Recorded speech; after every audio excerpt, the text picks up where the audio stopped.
the consent, and the ORCOM will stop or pause streaming at that point.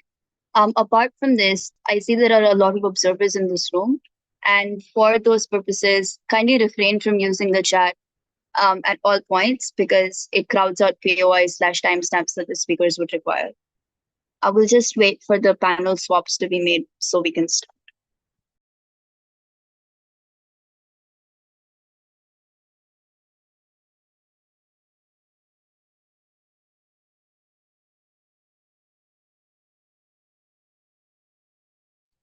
Hi, sorry.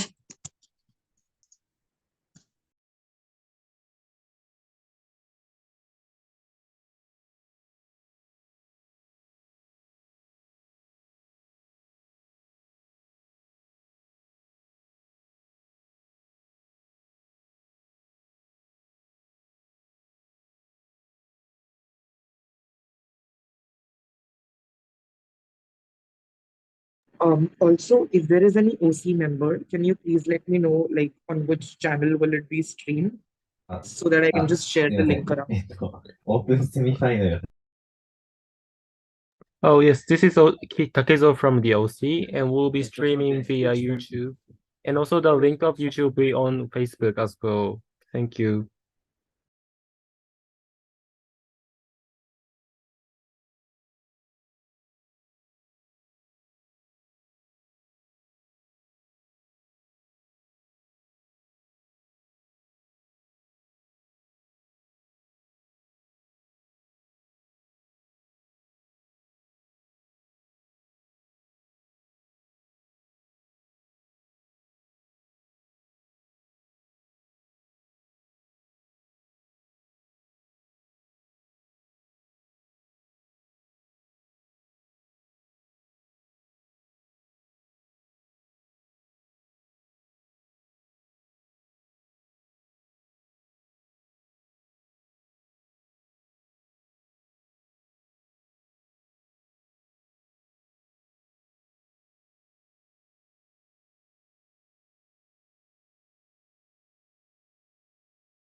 I think I was called by the OC. Okay, so you're replacing Matt? No, I'm replacing Matt, and Joe is Okay, replacing Anchi. Yeah. So Okay. everything should be all right. This room is good. This room is good to start. I'll just go to the All other right. room and it's facilitated. Sorry about that, guys. All right, thanks, Matt. Okay, just so for confirmation, the final panel is myself, Gabriel, Mahesh, Kotaro, and Joe. Is that correct? Yeah, okay, perfect. All right, Prime Minister, Hi, can we please sorry. begin? Sorry, just to confirm, I'm Ansley. I just had some connection issue. So which room should I be now?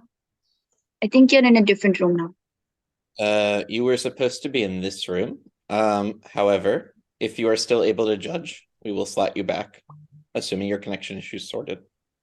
Yeah, it's fine now. Okay, in that case, Joe, you're free. Thank you. All right, Anchi is Okay. back. Yeah, got it. Okay, no worries. Room's good though. So your panel is just Anchi instead of Joe. Got it. Thanks, Matt. All right, Prime Minister, here. Hi.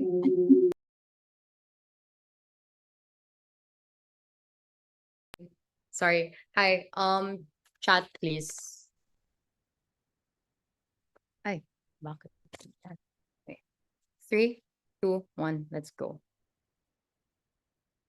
Dollarization lessens the autonomy of various emerging markets, often to the extent of increasing risk for them, whether it be in success or in failure. Before I proceed with 2 levels of constructive, what I want to do is clarify what exactly is de-dollarization. 5 points on this. First, it is emerging markets that have an array of means. So beyond the gold standard, it's, for example, currencies beyond having yuan, euros, etc., and not just the dollars. The second thing is also emerging markets will also have to operationalize well. The third thing is within poor economies or poor emerging markets, and we can't rely on the government, we can't rely on the financial advisors, then at this point in time, that is not a result of de-dollarization or the existence of the dollar. So either way, whether or not they would be, stable or not, that's beyond the debate. Meaning, this debate takes place in countries with more or less reasonably good institutions or decent institutions, and to the extent that they are allowed within the scope of this debate to have an independent central bank, for example, such as Rwanda, such as the Philippines. The fourth point we want to make is that this can be done gradually and not necessarily full send. So at some point in time, we can diversify the kinds of other assets or other kinds of currencies that we have. We can open up ourselves more to euro, to yuan at some point in time. We don't necessarily have to throw away all of our dollar reserves or all of the dollars that we have. And I think this is going to exist for the simple structural reason that countries and their economic planners and their governments don't have an interest to be confronted with shocks, because that creates bigger problems for them that they have to solve in the short term. And therefore, they have an incentive to do it reasonably and an incentive to do it gradually. Fifth is that historically, the countries that tend to dollarize often dollarize against their will, mostly because they're beholden to international Western actors like the IMF. And therefore, that means that the history of how a lot of these emerging markets or developing nations dollarize is often against their interest and often beholden to bigger actors. First, let's argue the control and why it is good. Why is it good? First reason, people deciding often the value of the dollar, i.e. individuals in the West, like in the US and Europe, are often individuals or institutions wherein the emerging markets have no say over. As a result, rich countries often increase their dollar or the value of the dollar, for example, of that currency to their benefit. And as a result of this, countries cannot often make important financial decisions that affect their development. This looks like the currency that they will use to affect trade, do commerce, pay off their debt, or financially empower local actors through things like bonds and other things that can be done by the government. The second reason why it gains control and that is good is because it is difficult currently for emerging markets to import. So for example, in the context of food, raw materials, and other forms of goods, it is very difficult for them to be able to not just sell those things, but make a profit out of the result of those or gain, for example, those materials through imports. Even in the instance in which they have access to other currencies, i.e. gold, emerging markets often do not have enough dollar reserves in order to do that properly. So they're still kind of fucked at the end of the day. This is often the case in countries like Pakistan, like Sri Lanka, where empirically and factually they are reported to have no imports by June of this year. The third point is that it often allows these countries or these emerging markets to get out of crisis a little bit better. How does this happen? The first way that this happens is that when you owe money, you could possibly print more money within reason, or for example, even for more currency, increase the value of your currency. And insofar as a result, this doesn't affect the value of your debt, you can still have the same amount of debt, but have the higher value of your currency that allows people within this emerging market to pay off that debt easier, allowing them to support it out. Opposition is going to come into this debate and say, well, that will create some inflation if you print more money. That's so terrible. We're willing to take that harm for the simple reason that the counterfactual is likely that they would have to confront themselves with loans and debt that they cannot pay off in the short term. And therefore, in the long term, they still can't pay off those debts because the interest rates inflate the amount of money that they have to pay for. We would support short-term inflation that can be covered over time because you get to pay for the debt, as opposed to, for example, in the long term, continuously having to pay with no point of time at which you can achieve solvency. Before I proceed with the second line of analysis, David, go. So surely if your claim is that they don't have that many dollar reserves left, then it is much worse if they are spending all of these dollar reserves and transitioning to lots of smaller amounts, which are also themselves unstable. So again, what we're going to do at the second argument actually is explain why the US is not automatically stable. And the assumption that we want that the US is automatically always stable and complete reliance in it through dollarization is precisely what is terrible for emerging markets. Second argument, it increases stability, preempting opposition, and I guess to some extent responding to David's POI. Opposition is going to come up and say, the US dollar is better because it has stability, and they might not trust you, for example. Why is this better? Or why is the counterfactual they propose better? The first reason why it is better is because there's much less risk. So at the point in time at which you have different reserves and assets, for example, like the yen, like the euro, like other currencies that are not the dollar, any movement on a currency won't directly affect it. The second reason is because the assumption that the US is equivalent to like immense economic and monetary stability is absolutely not true, but also quite terrible. I mean, case in point, like the 2008 financial crisis proved that at that point in time, after the fact, the US credit like immensely degraded to the point to the detriment of not just them, but a lot of the other countries that also relied on the dollar. As a matter of fact, this is for a couple of reasons. The first reason is because currently the US is facing a lot of economic and political concerns, i.e., it is projected that the national debt ceiling, precisely because of massive Republican influence, which is likely to occur even after the next election, is likely to be capped, for example, and is likely to be less adjusted because of Republican interest. The second reason is because often big business in the form of super PACs does a lot of campaign financing. And under this, three things happen. The first thing that happens is because a lot of the Republicans, or even just politicians in general, are now beholden to a lot of these Republican donors or right-wing donors, they have less of an incentive to regulate markets further and allow the free market to go around. Second, the result of this lack of regulation is that businesses are more likely to take risky behavior or take risks, for example. But third, what this means is that when the crash happens, that's immensely bad, because it means that if you are a country or an emerging market that is reliant on the dollar, for example, is practicing dollarization, then you are also directly affected by that, especially since you're not implementing de-dollarization, wherein you're putting more eggs into different baskets, relying on other forms of assets and other forms of currency. The third thing on why it is better is because often China deals with a lot of emerging markets, and this opens the barriers for you to be able to gain benefits from other countries. The first reason why China is likely to deal with more emerging markets, especially when they de-dollarize, is that they are more, keen on large-scale exports and production, which is what a lot of their, economy relies upon, specifically giving like exports and imports and relating with other, economies on that matter. But this is less super likely in a world, or by the way, it's 710. It's less likely in a world wherein you have dollarization as opposed to de-dollarization. Empirically, this looks like Latin America and Africa, for example, a stronger economic ties with China as opposed to the US. The importance of this is that a simple cash effect means that it leads to terrible outcomes for a lot of these emerging markets. And it's precisely in a world where you de-dollarize that you open yourselves to these economic opportunities and lessen risk on your end. Thank you. I call upon the next speaker.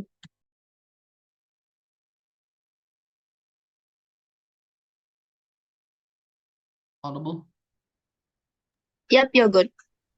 POI, verbal. Take one from maybe closing.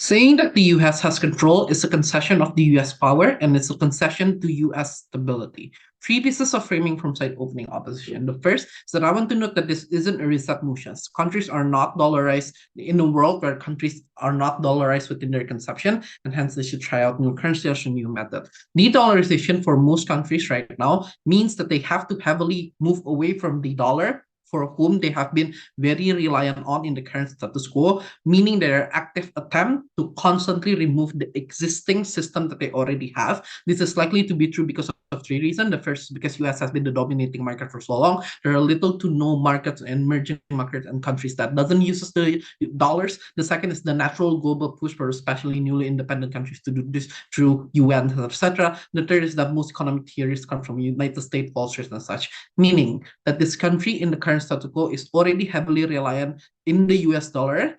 Conclusion meaning that this shifts government burden to not only explain why not pegging to the dollar is good, but a country that is already using the dollar right now and is very reliant to it in the current status quo should move away. I'm going to bring three things in the argument. Number one, I'm going to talk about the alternative, why it's extremely bad, and the comparative in seconds. And the third, I'm going to talk about the power of dollar and de-dollarization. So firstly, let's talk about the alternative. So the thesis here is that the attempt on dollarization demands an alternative of currency to be used. And there are several options to this, and all of them are bad. By the way, opening government never will tell you what's most preferable. There are 4 options. The first, you most likely goes to EU. This is unlikely because EU are quite exclusionary and probably would not necessarily prefer this. The second is China, BRICS, Russia, or other large country. This is not great because A, they're not democratic, so there are still no check and balances to them. Thirdly, there are a massive amount of currency manipulation that they've done in the current status quo, in a sense, meaning that they have larger amount of malevolent intent to do this and larger amount of power to do this.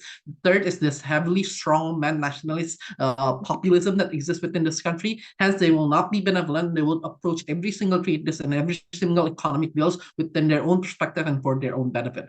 Compare this with the United States, who have massive amount of check and balance democratically, who are constantly under the scrutiny of other countries within the international quorum. I'd say this is a much preferable thing. The third is the creation of your own economic bloc with other countries, i.e., for example, the creation of BRICS, ASEAN, and etc. There are several problems with this. A, you're still going to be most likely reliant on other countries within those particular movements. So you're not necessarily going to be fully independent. I.e., in ASEAN, as an Indonesian, I would still probably be very reliant to Philippine pesos and etc. Right. The second is this is not stable as the US to peg your currency as, because these types of countries are also probably new and emerging market. Since you as a new emerging market won't have the buy-in to get in larger countries within your economic movement and your country's economic model. The fourth is that you would mostly peg this against economies that are not as stable as the United States. The fact that they are huge means that they have massive amount of reserve and domination, and this level of control is huge, right? Which is what OG concedes to. This means that with this level of control, it is good for us to peg our economy there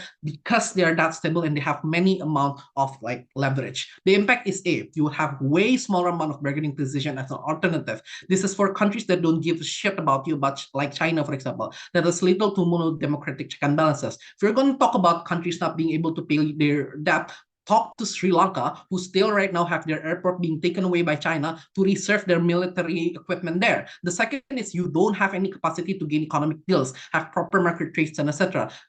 Knowing the fact that you're a new emerging market, and most likely you're going to change a heavily huge system that currently does not work. Huge system that will most likely not work. Let's talk about the power of dollar and the attempt on de-dollarization. The thesis here is that emerging market are new market that don't have a lot of buy-in forces, and de-dollarize means you not only heavily shift from the existing system, but now you also shift how you interact with other countries. This is simply because of 3 reasons. The first is that you would block out trades. You now force other countries to trade with your specific currency because you don't want to use the dollar, and most likely other countries, and this is not just countries in the United States, by the way, countries like Japan and countries like other emerging, larger, more dominant market that are not the US also uses dollar because that's how most what other country uses. The second is that the alternative and the decision that this leader would make. Note that emerging market means emerging new democracy, which would mean that the decision that this leader is going to make is unlikely going to be proper and great and extremely political, i.e. the Indonesian government, who in the emergence of their new capital wants to use fucking cryptocurrencies for buy-in. This can also exist within countries in Philippines with Duterte and Rwanda and etc. Right? You can say that they are stable for the sake of the OG. Most likely they are not. I just don't think the alternative of this leader would make and the decision that they would make is likely to be great. And imagine this leader with this amount of power. The third is that this blocks out companies and foreign direct investment. Corporations simply don't want to deal with the gold trap of converting to your preferred model, and most likely new and emerging markets still really requires this foreign direct investment to develop their own local market, to ensure that they have more jobs within the current status quo. The conclusion is government cannot fiat that there are going to be structural changes within the world. You can only fiat that there are structural changes within your countries, and most likely this will blocks out other countries and such. I'm going to take closing. The fastest growing economy in the world and the one that's about to become the largest is China. It doesn't use dollars. People still invest in it. Why are they all not understanding your mechanisms? Are they just too stupid? Most likely because China is not great and the United States is still relatively better. For impact, firstly, this reduces the option for emerging market. This is important because they need to experience and have major amount of exposure. But moreover, they need trade and capacity to trade to do so. More likely, emerging market is extremely replaceable in the current status quo. Note that the true highest form of resources such as crude palm oil and etc. is currently, people are currently shifting away. So this new and emerging market doesn't have any exclusivity to force other countries to shift it in the way that they wanted. And let's take up what CG talks about, right? In the saying that, why is it that other country cannot necessarily follow China and such? Because other countries are not China's. You need to make it as convenient as possible to trade with you, otherwise other countries would. The second is that most likely this would lead to the destruction of the existing financial model within that countries, because this would lead to countries not being able to make this heavy structural shift because of this leader and because they are new and emerging countries, market, and democracy. The third is that you would move away from existing company that you rely on, i.e., for example, companies that already built their factories there and companies that will build their factories there, invest in there, would most likely move away because they simply don't want to make this change and you are replaceable. The fourth is that you will block out financial institutions such as IMF, for example. Look, loans are good. Compared to short-term inflation, which means your money literally losing value, loans are more long-term and are able to be those harms are able to be compensated even better comparatively than inflation, which would weigh out even more in faster. The weighing is we heavily contextualize how this motion should work and what it demands, and secondly, the scale of impact to not be able to trade, to not be able to continuously shift how other countries behave when they interact with you. Proud to oppose. Thank you. Can we get Deputy Prime Minister?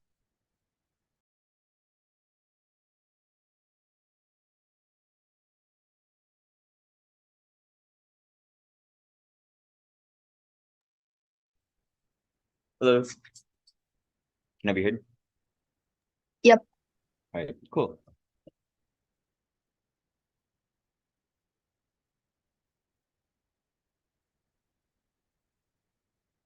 I'm going to start my speech in 3, 2, 1. First thing, why do emerging markets make good decisions? And this deals with their point that we don't pick a particular version of this policy. I think it would be really bad for us to pick a version of this policy for literally every emerging market.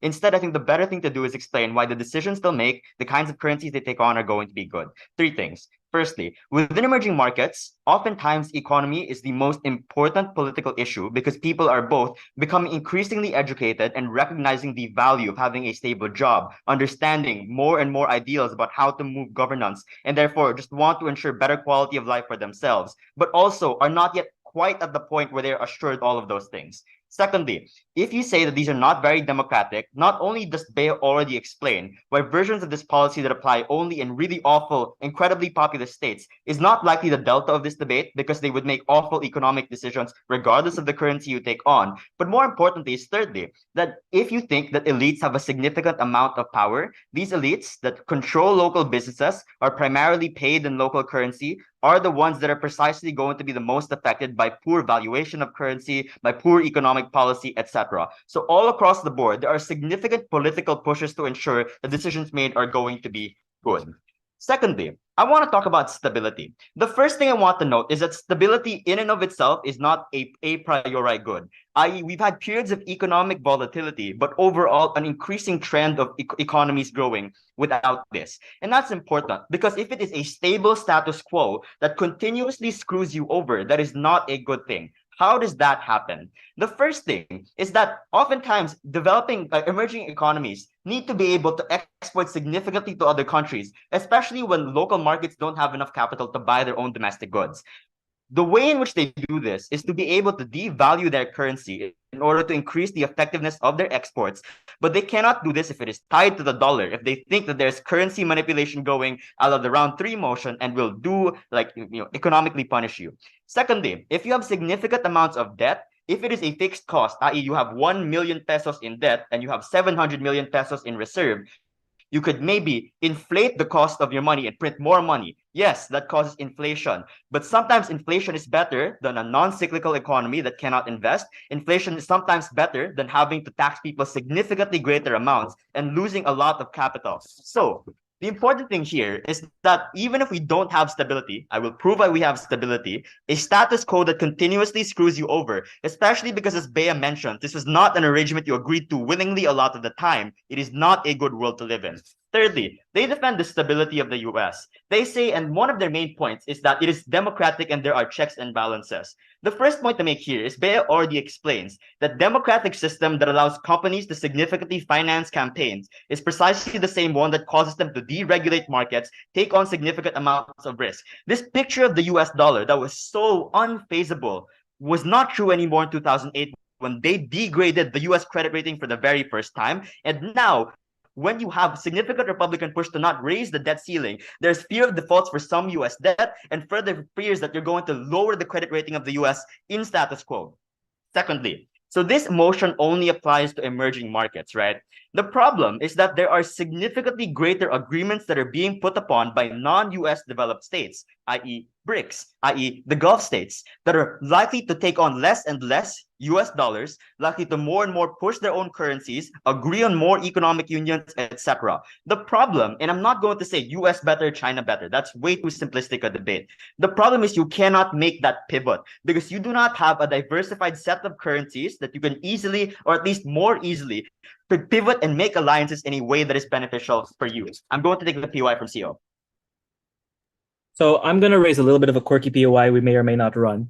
If dollarization is forced onto many countries, don't you think the United States would have something to say about you de-dollarizing?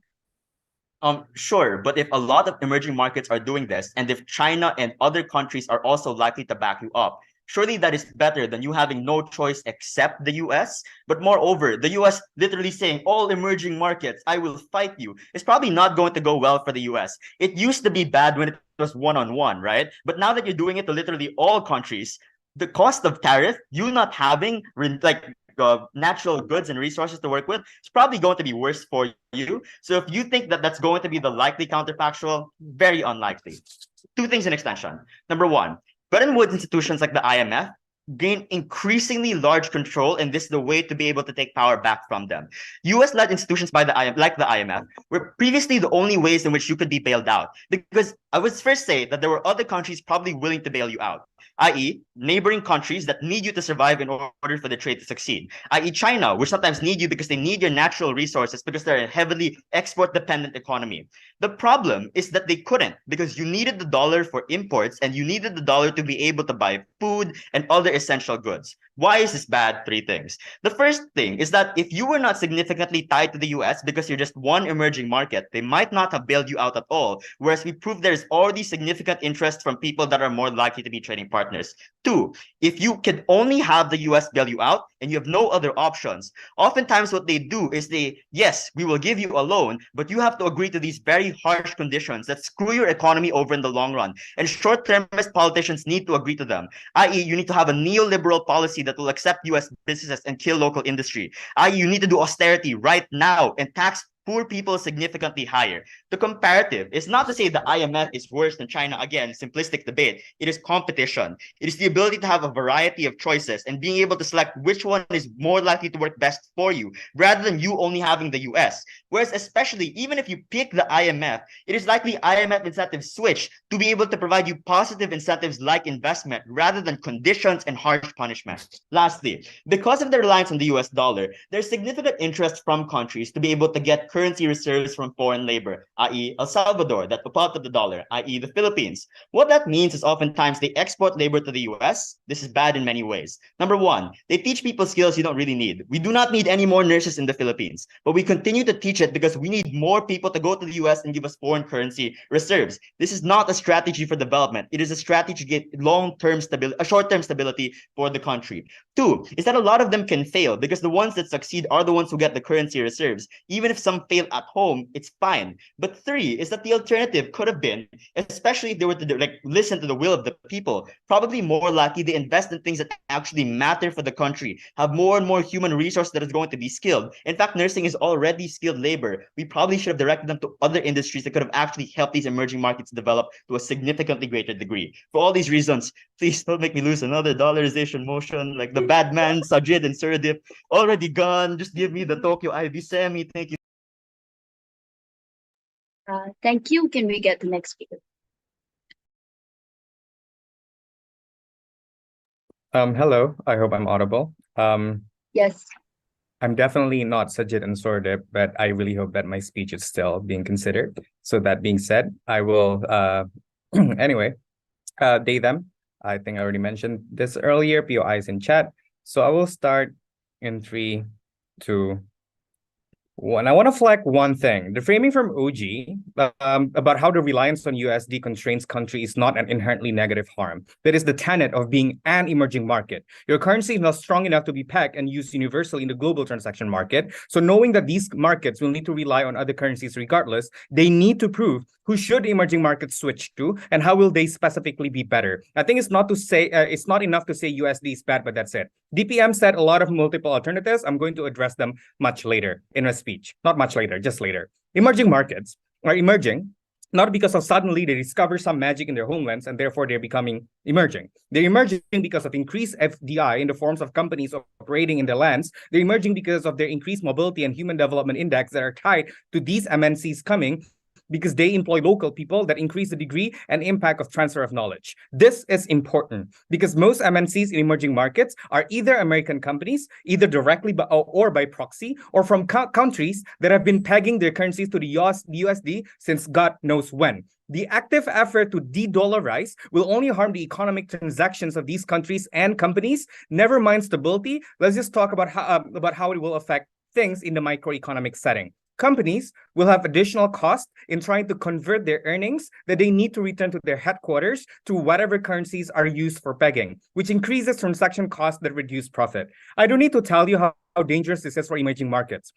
These MNCs have been laying off people left and right ever since 2 years ago, myself included since April 2023, with the reason of combating inflation and reducing costs. This policy is then counterproductive because it will only hurt the layer of society that needs protection even more because human capital cost will always be the first cost that companies resort to cut in order to reduce overall costs. Even when they're not laying off people, they are cutting salaries, bonuses, or other sources of livelihood of the workers that emerging markets rely on in order for them to stay emerging. Then OG said they're fine with inflation as a trade-off they're willing to take, which they never explained why then it's something that is okay to be taken as a trade-off. I don't need to tell you after the structural reasons I mentioned previously about how it will harm the workers if we switch, right? It clearly means that inflation, even the slightest bit, is harmful to the people, to the workers. Even if you don't buy all of that companies do not lay off people, blah, blah, blah. Then the alternative is these companies not hiring or reducing their operational activity. Profit alone is not an enough incentive if the transaction costs that they need to do are already high by virtue of them switching. Or, if anything, it added more cost because you need to transfer from one currency to another and then to another currency as well for you to transfer back to the US. Another example of how this is very likely, a lot of vendors or suppliers of companies operating in emerging markets are likely to be using USD as the basic currency to transfer things globally. This is very true.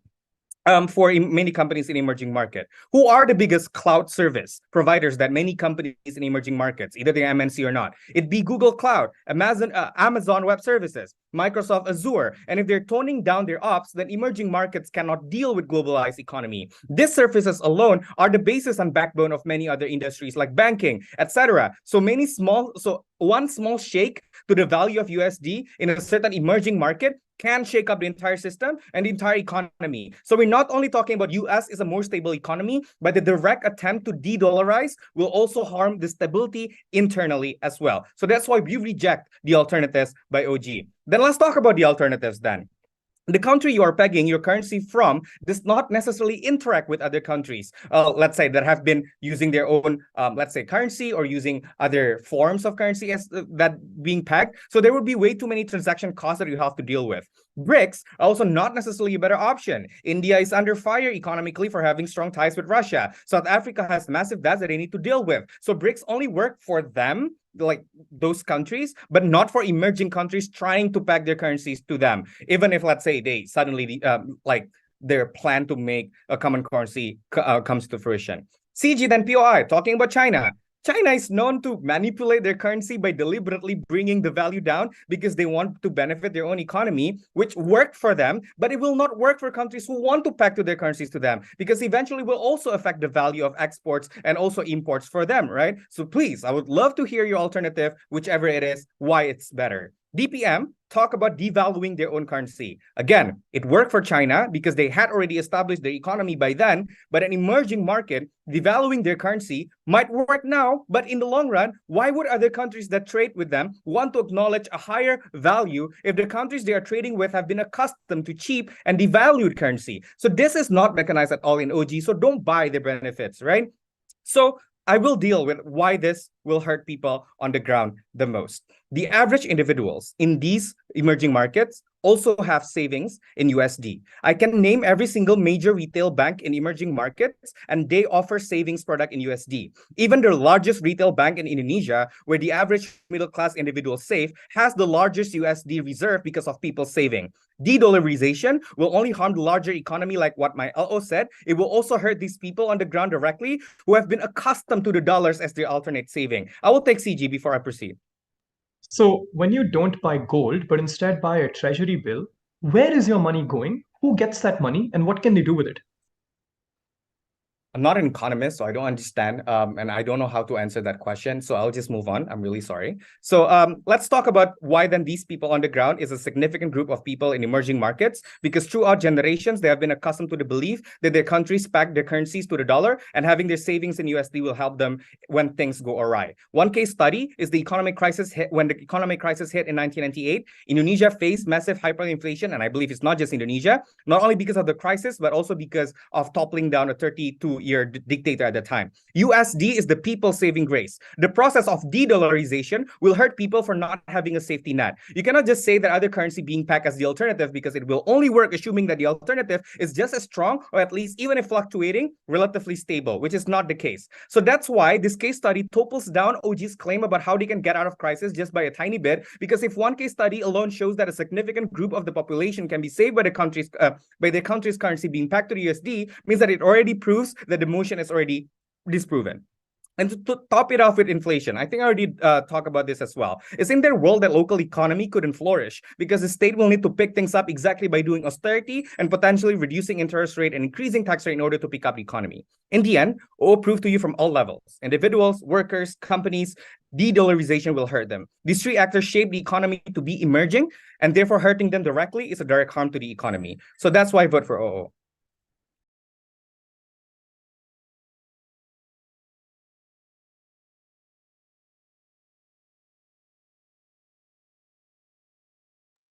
Thank you, and I request Gov member to start off backdrop. Hi, am I clearly audible?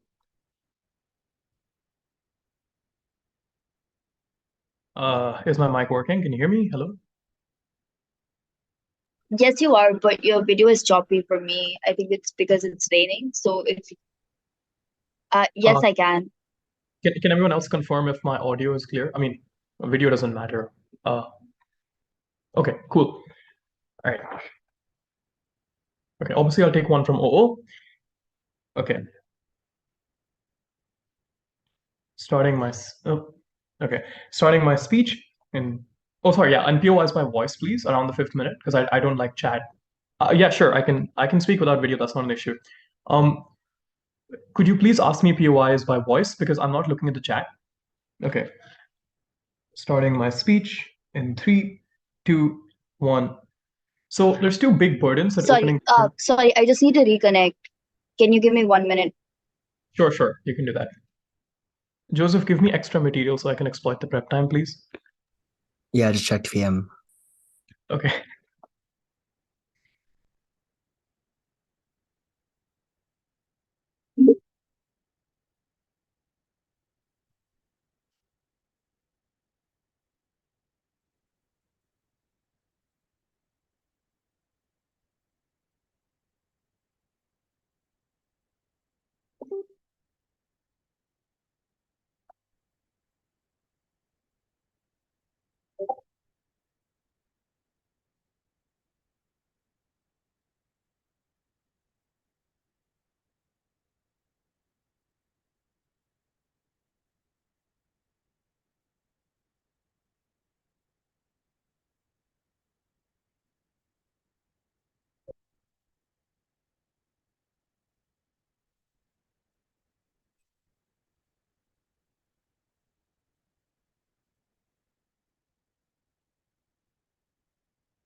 Sorry about that. My laptop crashed. I'm on my phone now, so we should be good to go.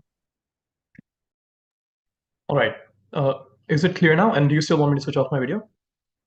No, it's fine. It was an issue with my laptop, my main. Okay, got it. All right. Like I said, I'll take POIs by voice and around the 5th minute. So starting in 3, 2, 1. So opening government has one analytical link that's really crucial to their case, which we're going to prove. And then there's an impact case about how if your currency starts becoming locally focused, you de-dollarize, the value of your currency will rise. And I'll prove that. And we want the value of our currency to rise because we want imports much more than we want exports, because that's much more important for the development of emerging economies. So the first thing I want to talk about is what emerging economies look like. This isn't just random poor nations, right?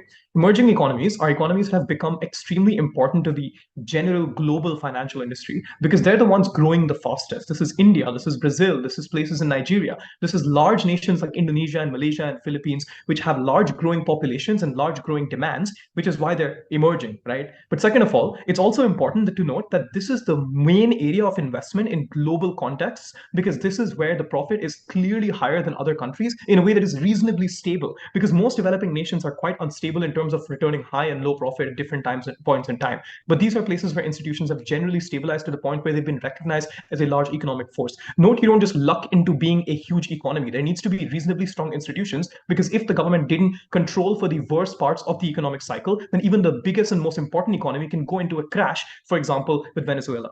Now, why is in these emerging economies going to have extremely stable local currencies? And we don't think that OG is correct. Like, OG has a claim about how the US is unstable, which I think is really underproven. I think it's there. It's just a really weird claim because their claim is the US is unstable, and then their alternative is like Europe and then like other nations which are also unstable. I don't understand why this is the case. I'm going to show why these local countries are at least reasonably stable enough to the point where the currencies won't fail. First of all, like I said, because they're highly profitable into the future and finance chases returns into the near to long-term future, often these are the places which are the avenues of global development into the future, which is why huge amounts of money are flowing into China for the past few decades, and now it's flowing into the Asia Pacific, which is why the main focus of Biden's policy is the Asia Pacific, and there's a trade war going on with China because it's become economically relevant. Places like India have future growth prospects that are more important than these other nations because there's higher marginal utility when these places have gone from, like, say, $10,000 like income per year to like $30,000. That immediately increases huge amounts of development because you can gain the basic infrastructure required to create lots and lots of products at very cheap prices. But second of all, they're extremely diverse industries, right? Like, first of all, often there's a lot of service sector because of service sector development because of lower barriers to entry recently. So technology is quite cheap, which is why India has a call center like sector, and also why huge amounts of like South African nations as well as like West African nations have really developed like budding technology sectors because they can afford to just develop new types of software and programs. This is also true in places like East Asia. And this often obviously then also keeps them stable along with the obvious huge primary sector that they have, which is that they're providing things like food and they're providing things like raw materials, which they're selling to people who need it to produce things. So as a result, it's CG. What are you clarifying? At that point, often you can have things like India and Brazil and Malaysia or China or Russia with huge amounts of different things they sell from their sectors, which makes their economies reasonably stable. But third of all, often they have like slowly transitioned into providing for the developing world, because note, they're not just cheap in terms of like giving cheap labor, but the products they produce are cheap to the point where other countries around them buy them because they're closer. So India sells pharmaceuticals to effectively the entirety of Asia, really, and East Asian countries like Indonesia sell palm oil to places in Malaysia and so on. As a result, there's a consistent amount of demand from the countries around them. The impact of this is, first of all, note that when you stop using dollars to sell and buy things, often you have stable regional currencies from large countries. We'll admit this is not going to be like Guinea-Bissau getting a stable currency, but Brazil probably will, India probably will, Indonesia probably will, and as a result, this trickles outwards because now these other countries in the regions can make baskets of currencies from the larger countries that slowly move away from the dollar, which means that the stability argument from opening opposition is at the very least taken to a very minimal extent. But second of all, there's more stability anyway, right? Because the US is unstable, not economically. Of course, it's somewhat unstable economically, like every country is. But, and I'm sure like CO can prove it's very, very stable because they've lost to BRAC proving that. But it's unstable politically. In other words, often they force you to stop trading with countries that they constantly have trade wars with. Secondary sanctions against you if you buy Chinese goods. Or for example, India, which had 10% of its oil supply cut out because unless it embargoed Iran, the US refused to give them a credit line for dollars, which meant that the investments that everyone wanted to put in the economy effectively dried out. So political fights are escalating right now because US is going into a great power struggle with China, and the country has become significantly more protectionist. So often it actively harms other nations through the economic warfare OG mentioned, which means that they force you to continue supporting them and sanctioning other nations, which can obviously destabilize your economy. Third of all, it's also true that local investment into other nations raises because now that your currency is a bit stronger. Oh, right. Actually, you know what? That's not important because it'll come from my second impact, which is that your currency is going to become more powerful, and that's really important because you can import more things. Before that, CEO, quickly. I just want to gut check this. Are you really suggesting that many potentially populous states like India and Brazil, who might be large but also have like Bolsonaro and other political instabilities of their own, are better than the largest economy and most stable democracy in the world?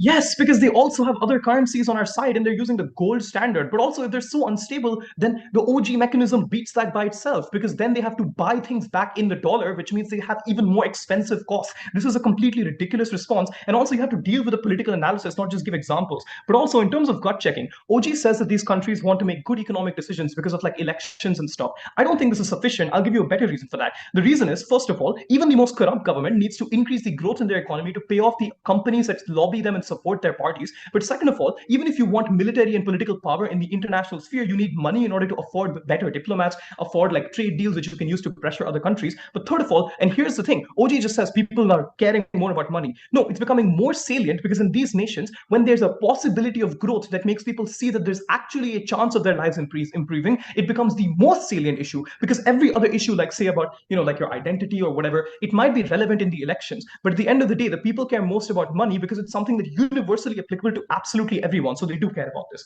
Why does the currency rise? Why is this really important? Very simple, impacting. First, obviously it rises because of all the reasons that OO themselves say. Obviously, investments in your currency have to now convert to your currency. You can't just keep reserves in dollars. But second, also you reduce spending because you don't buy dollars because T-bonds, which are the treasury bonds in the info slide, are literally loans to the US government, which buy dollars, which means the value of your currency obviously goes down because there's more of it in the market. But third of all, bonds in your currency, which is you borrowing money, often means that people just give you dollars, but they never buy your currency in the first place, which means the value of it doesn't go up. Why do we need a stronger currency? First, we're selling raw materials, which means that if you want to sell lots of good grains, people aren't going to suddenly buy 50 billion more items of food because it's quite demand inelastic. We need to sell this at a higher price because most people will keep buying oil no matter what the price is. But second of all, we need to import raw materials in order to develop into manufacturing sectors and tertiary sectors if we want to produce things downstream and not just be selling all of our oil to other nations who can then make money on processing it so we can process it. But third of all, we need to afford foreign services. OO says you need like intelligence and training from MNCs. Why not actually just buy that consultancy or get an education in foreign universities so that your currency is strong enough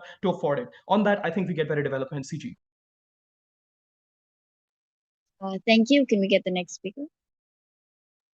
Hello, am I audible? I hope my mic quality is really good because I'm about to wrap. You have to bear with me. You're audible and visible both. Okay. Sorry, I think Kotaro's asked us to wait. So can we wait a moment for them to Okay. rejoin? Yep.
All right, Rivaldo, you can begin.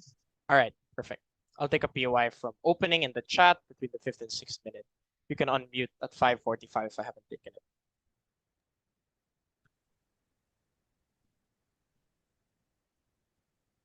Starting my speech, 3, 2, 1. The dollar is not perfect, but comparative of gov is always worse. 3 levels. Firstly, poor implementation in emerging markets. Secondly, this is wrong prioritization. And thirdly, the costs are impossibly big. Emerging markets are not structured to do something as hard as depegging yourself from the dollar, as hard as de-dollarizing, right? When GovOG asserts that this is as simple as printing more money, this is not true. And even though CG tries to explain why you have the capacity, I'll prove why the investment from China and even the experts that China sends will not be able to save us. How do you what are the necessary resources to manage your domestic currency? You need to be able to control and manage loan prices and be able to trade loans and bonds properly. You basically have to be able to control like the prices of your currency and modulate that very complicated way relative to the global market. And you need a lot of fiscal corridors for these kinds of things. You need a large amount of reserve funds, or you basically just need to be rich, which these countries are. But even if you have more investment from other China, just having the ability to navigate something so complicated is impossible. Why? Because firstly, you need a lot of tools and complicated monetary instruments to manage these loan prices and make sure that the prices of your bonds don't crash. Secondly, that populists are usually in control of these emerging countries. So even if you have a lot of strong domestic industries, just like Argentina or like Turkey, or perhaps even like like Argentina or Turkey, this is still not enough because the very leaders are trying to capitalize on these industries in the short term and can therefore not pursue the long-termist policies necessary to capitalize on de-dollarization. But even if you don't believe this, right, and there is some level of strong insti, even though OG just asserts this, right, the people themselves will eventually lobby against this policy either at the start or in the middle because of the inflation and unemployment, and this is how we impact OO's one-liner and we use it to actually engage with government side. Why is our counterfactual better? Because there are so many ways to co-opt your benefits without having all the risks. Firstly, you can adjust your peg to the dollar, which allows some level of autonomy without all the risk. Secondly, you can strengthen US relations to get financial aid to keep the peg afloat, since they have an incentive to make your economy trade with theirs more and win the trade war with China, and that's why the US will shape up soon. Thirdly, you can bolster your own financial tools and instruments, and like, for example, making well-developed bonds markets to stabilize the economy naturally. But fourthly, even in the worst case, status quo is better because emerging markets, if they are so large and they are growing and changing so rapidly, then logistically it's super hard to manage and understand it, so that even investment and expertise for China cannot help you. What we prove is that you waste so much resources on government if you only use that on opposition to adjust your peg and strengthen US relations and bolster your financial tools, then you grow and get richer there.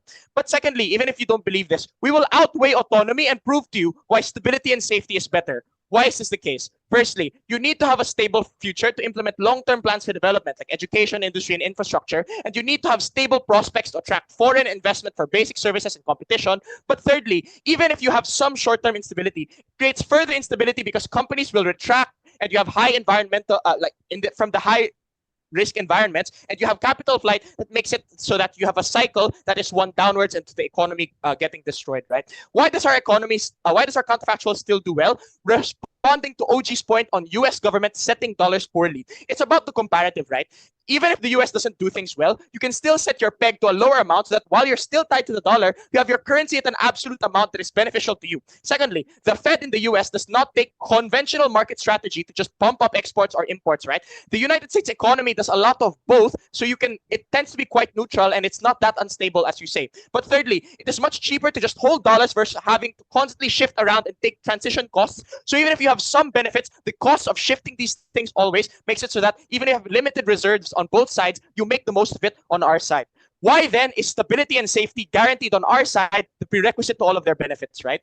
Firstly, the dollar is much more stable, and stability is most important to develop the economy because it protects you from a lot of shocks. The US economy is the largest and the most diversified, right? So even if they say that it's not perfect, there's so much more problems with alternatives, right? At least the US has raw resources like steel and timber and tech, finance, pharmaceuticals, such that any recession in the globe will probably affect them the least. And that's why, even though that their economy was somewhat affected by COVID, look at the comparatives, right? Look at China, that is always manipulating their currency and is always making brash, anti-democratic decisions that rejects investment from big companies like Google and makes it so that TikTok and ByteDance could lose their entire US market because they're so anti-democratic. This is the assertion that came from OO, and we're proving why it actually has an effect on the economy, right? But secondly, the political stability, right? Look at the comparative. Even if the US is still relatively pretty good and trustworthy and transparent, right? In developing countries, you have political backsliding, nepotism, and corruption that makes it such that it's so much worse and you can't stabilize your own economy. But even if you want to go to China, they're still authoritarian and those kinds of things, right? The dollar, lastly, is the world's reserve currency. So it's much lower cost to be able to trade with other countries that you save even more of your profit margins that way. We weigh this very clearly because regardless of control, we tell you that with this stability, we stabilize our national debt and we can do these long-term policies and we improve the quality of life on CG as well. I'll take a POI next. We said that a stable currency can cost you significantly. You increase taxes, you have higher debts to pay. It is harder to maneuver because you cannot decide. In bad governments, you are screwed regardless, but in good governments, we have a chance of fixing it. I have just proven to you that we are already able to have this kind of stability. But even if you don't believe that weighing, we tell you why the costs are still so much greater on Gov, and you're more likely to raise taxes and have a non-cyclical economy on Gov. Why is that the case? Because de-dollarizing is so destructive, even in the best case, if it has some kind of benefits, we think you will collapse before you can even reap these benefits at the end of the day. Why? Because transitioning is, again, not just printing money. Firstly, bureaucracy makes it so that you have to change all of your contracts from dollars to other things. And this can cost billions if you aggregate all these things. Secondly, you have to spend a lot of money to pump your value and increase public trust in your market. You have to sell and buy a lot of your own currency in foreign markets at a loss and with only a speculative chance at stability. Thirdly, in seniorage and printing your own money, that's not just short-term inflation. That ruins the trust that other countries can have in your government because they know that you can just print money willy-nilly and prioritize yourself, and you're so selfish that there's no trust in that regard, right? There is significant currency risk as well, right? So even in your best case where your own currency is more reliant, when you trade with other actors, you have to deal with the yuan, the dollar, and other foreign countries in which there is still the level of risk of the dollar, so you co-opt all of your harms but none of the benefits. What this means is that some companies in your country will still hold dollars, like MNCs and rich Western-based countries that you need investment from. So when you lose out of all of these things, you don't have domestic things either way. You just double the risk, you double the cost, and nothing is better in that world, right? This eventually trickles down to taking away investment for your country, makes the goods much more expensive for the people on the ground, makes it impossible for you to benefit from any of these speculative things. Nothing stands from government. We have to advance.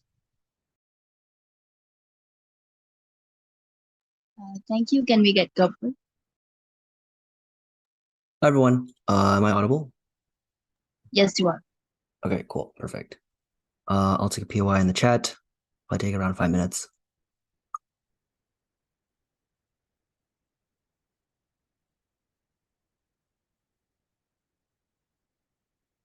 Okay, cool.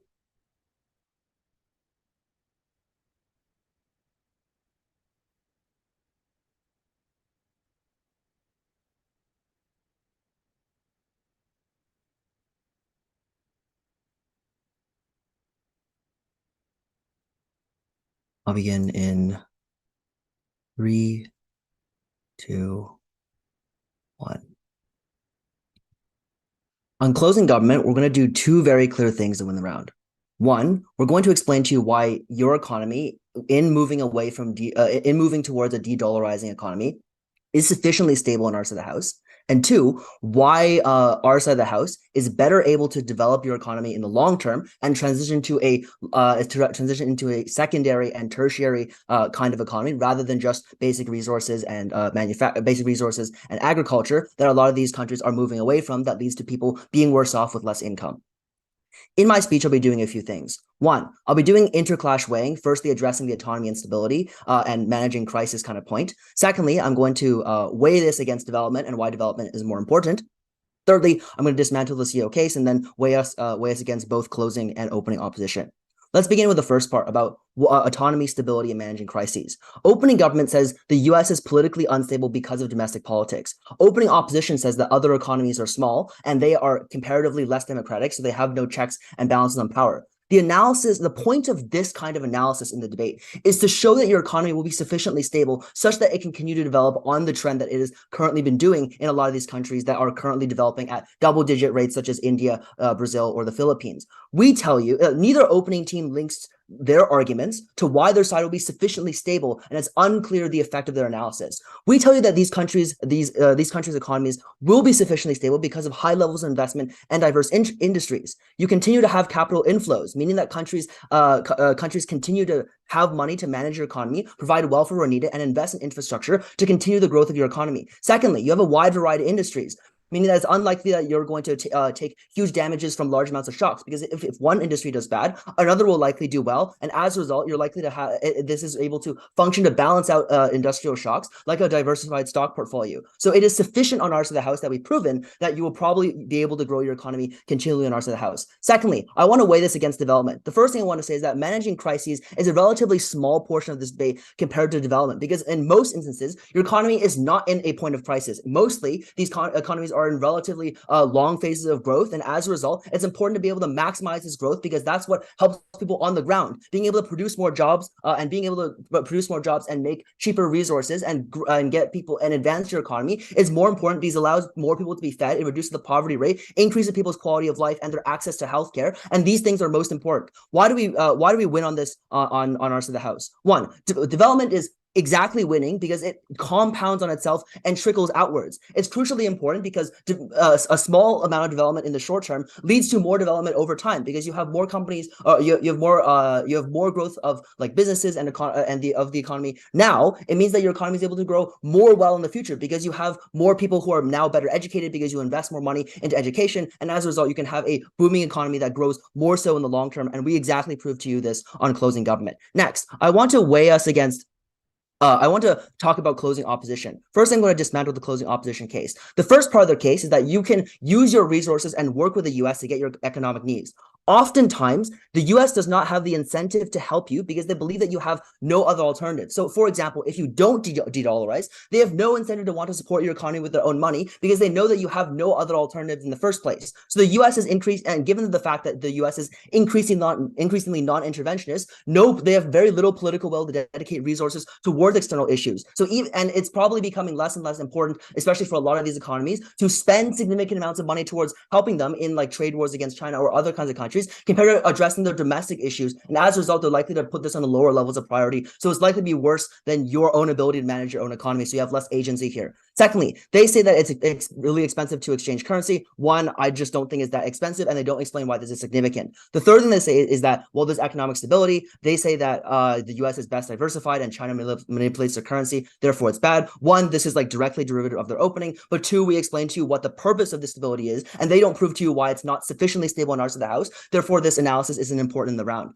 Lastly, on political stability, they say that, well, there's political backsliding, and you can't stabilize your own economy. It's unclear what this proves on closing opposition. On our side, you both have the incentive and capacity to do so that we proved in our extension, because you need to, for the incentive, you need to pay off lobbyists, and you have a high capacity to control your own economy when you are exactly de-dollarizing, because you have more amounts of control over your own currency. They don't explain why this. They don't really explain the analysis about currency pegging, so it's unclear exactly what this does. And I think that the average regional voter would have difficulty describing impacts given the way that they've explained it.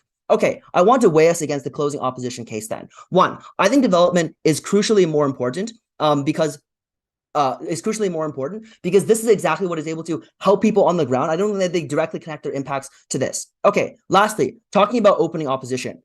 I'll take a POI from opening opposition first. Don't mistake causation with causality. We have told you they are in an emerging market, not in vacuum, but because of export and FDI, and has a massive growing industry, like you say. All of those are gone on your side. Okay, cool. I don't really think that those things are gone. I think we explained to extension why those things continue to happen. And the reason why this is the case, and this is exactly what I was going to say in response to your case, was that people we asked you in a POI why people still invest in China even though they never operated in US dollar. China never has ever operated in the US dollar, and as a result, but countries still invested in it because they saw double-digit economic growth year over year. China is still growing and is under the realm of this debate, and other countries are now analogous to like 1990s China. So Brazil and India, people still want to invest in these countries because they're extremely lucrative investments, as we exactly characterized to you out of extension. And also, these countries have rapidly growing consumer markets, which means that you have more of an ability to profit from going to these countries and selling your products in the first place. Lastly, on to opening government. I think that opening government weighs under us for a few reasons. One, I think that a few things. One, their case is extremely mitigatory in being able to explain why, in being able to explain what kind of benefits they actually prove. I think we proved to you more on the positive case on development, which is why it's more important. Secondly, I think that this debate is also about trying to maintain the capacity to save people in recessions. We specifically explained to you why you're able to hold more control over your own currency due to being able to manage your monetary policy in cases of disasters, and as a result, you can avoid these disasters more so than you can on opposition when the US has significant amounts of control. And also when your currency is significantly more valuable, you can leverage that currency to produce gather more capital towards your economies, which means that you can directly invest in cycles of economic downturn, meaning that you can mitigate the harms of economic recession. Secondly, currency stability affects people's life savings on scale and intensity, and we exactly proved to you why you're able to better, one, increase the direct value of the savings by increasing the value in the currency, two, why you're able to better develop the economies as a result. And for all these reasons, we're very proud to propose. Thank you. Thank you very much. And now for the final speech, I invite Hi, can I be heard? Yep. Great. I'll take POIs in my speech. In the chat, rather. Of course, I'm going to take them in my speech. Why would I take them afterwards? Okay. Starting my speech in 3, 2, and 1. In a monetary policy motion, teams seem to be awfully scared of just talking about how important monetary policy is. CG says it's not that important to manage your currency because you don't do it that often, despite the fact that you need to do this to ensure prices are stable so you can put food on the table, to ensure that corporations have access to loans and that the interest rate is set at the right amount, and to ensure that your currency is defended against speculative attacks. This is the work of an incredibly large and specific amount of financial instruments that I'll illustrate to you these countries don't have access to. So I'm going to do 2 things in this whip speech. First, I'm going to explain the counterfactual, why we win over opening opposition because we prove benefits, and also why we win over government bench on the risk weighing. Then secondly, I'm going to ask what the priorities of an emerging market are. Let's get straight into it. First of all, on the counterfactual, the first and easiest reason to vote for closing opposition is to look at the Gov reasoning. Their claim is that these are emerging economies. So they're strong, have robust economies. But at the same time, government bench says, Morty, we need to transition the economy. We need to save ourselves from crisis. Like, this is not at all congruent, right? If the economy is doing fine, there's no reason to risk a 75% chance the economy collapses. Heck, even if it were a 10% chance that you became Argentina instead of China, that risk of millions dead is just not worth it. I want you to think as if you were the economist in this country and you were being asked if you wanted to de-dollarize over a period of decades. If your economy is already strong and if it's providing for their needs, then Mikko's characterization that you are in a downward spiral is nonsensical. It is precisely because you are an emerging economy that you are happy where you are in your dollarized state. That's the first reason for why we win. Just think about it from a matter of risk. This is not worth the risk, even if they have many benefits, because it jeopardizes potentially the whole state of the country. Secondly, I also want to look at the positive material we did prove. Closing government's response to us is first to say that the United States has no incentive to help you. This is because they say you have no alternatives. The response to this is obvious. Number one, even if we don't go to China, the option of China still exists, so the effect of competition still applies to opposition bench. And secondly is, they have the incentive to help you, not because they want you to compete, but because they want to deepen trade so that they get more trade. Even if you're not competing with anyone, the US still wants you to trade more and more with them because they make more and more money from that. This means that we do get the benefits of substantial amounts of US aid and foreign dollars to buttress our economy. Why is this crucial? I think opening opposition has a very speculative link where they say dollars are good because somehow maybe transition costs are reduced, which leads to somehow it leading into investment, like the free market will somehow invest. We say that directly, other countries that you rely on, specifically those that trade in dollar and the United States, have far more of an incentive to deal with the most important issues in this country. Like CG says, it's development. But only when you have a stable risk environment and investment environment, as well as trade massively in dollars, can you receive this aid to improve your country. That's the first piece of positive material we prove, massively unlocking the benefits of opening opposition and expanding it to something real. real. The second thing we do is we explain that in addition to this, you need to manage your currency. This requires a set of complicated financial instruments that you don't have access to. Like, for example, how in many developing countries, you don't have the existence of a free market for bonds and loans. Like in many countries, you don't have the financial instruments to set interest rates. Like how apparently, as TG says, these countries are huge and rapidly growing, which means their domestic institutions, maybe they are well incentivized, but they don't have the capacity to ensure that corruption doesn't steal billions of dollars from your economy, to ensure that people aren't doing financial misconduct. Remember, this is a macroeconomic policy motion specifically about monetary adjustments. And what ends up happening is that without the capacity to do it well, even if Gov's ideal world is better, they never reach it, which is why a well-managed dollar currency is much better at saving these people. Opening government. So you still don't engage. The dollar is often put in US interest and can harm how you strategize around your own economy. Again, some things exist in the middle ground where some people can make good decisions, even if the institutions aren't perfect.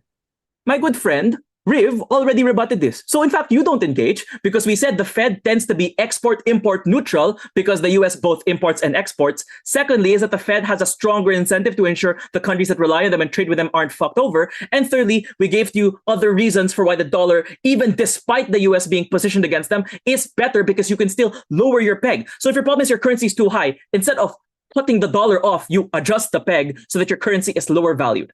Okay, this wins us the debate. I'd like to highlight, by the way, for CG, their example of China doesn't make sense. Like, not only did China dollarize for a solid fucking decade, China is still massively pegged to the dollar because they hold billions in dollar reserves and massively adjust their currency using that. So, in fact, their success case is an example of why we win.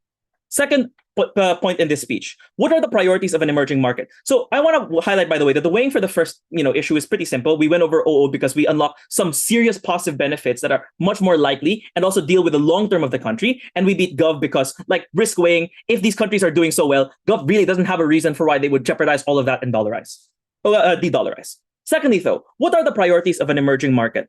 Opening government says it's growth and closing government says it's development, which is just growth in a particular way.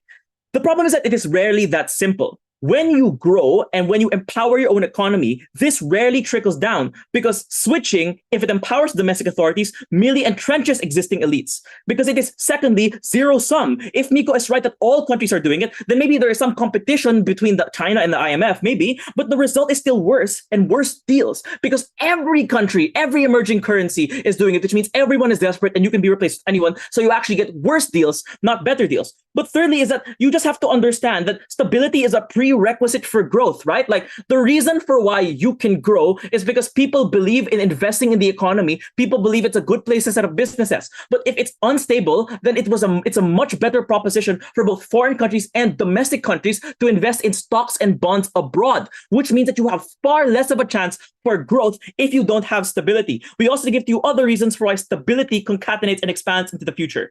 The final matter here, of course, is to discuss whether or not the dollar is actually itself stable. To which we say, one, Gov proves it by assumption. If these countries are fine, then it must be stable versus the uncertainty of a new country that isn't as trusted. Secondly is that we also showed you that, in fact, the United States is not just the most robust and diversified economy in the world that also grows the fastest, it also is the most politically stable. Like, what is their example of an unstable economy? Like some riots once or twice in a year? Compare this to India, compare this to Brazil, which are in substantially worse positions, which are far more vulnerable to political unrest and populism. Even in the worst case of the United States, it is still a far better site.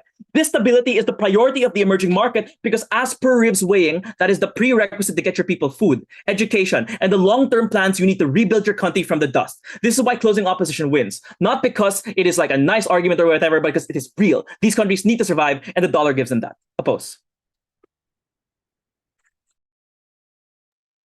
Thank you very much, and I thank everyone for this debate. I request everyone, all speakers and observers, as well as any ORCO members, to please leave the room while the rest of the judges and myself deliberate. Thank you, everyone. Thank you. Thanks, everyone. Thanks for that, everyone.